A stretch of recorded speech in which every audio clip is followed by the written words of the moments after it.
नमस्ते प्रणाम। हम सिंगर रमेश बाबू यूपी वाला।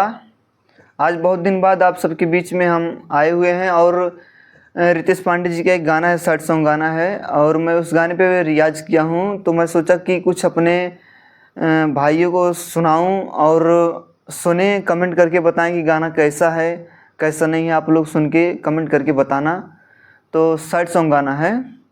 हर प्यार के बदले पीर मिलल बा, चाहत में दिल टूटल बा, बचल उमरिया बीती कैसे साथ सनम से छूटल बा।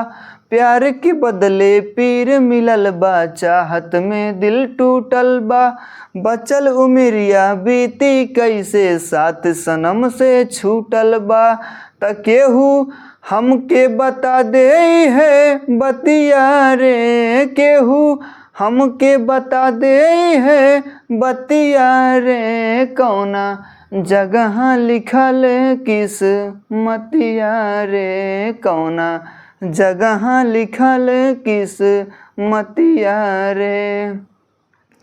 हर स्वर्ग नियन जिंदगी होके काहे नरक हो जाला हो, दूध हिया एक जान रहे पे काहे फर्क हो जाला हो।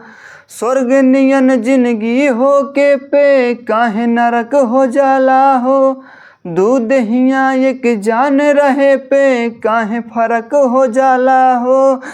त केहू के हंस के केहू के रोके बीते रतिया रे, केहू के हंस के केहू के रोके बीते रतिया रे, कौना जगह लिखल किस्मतिया रे, कौना जगह लिखल किस्मतिया रे।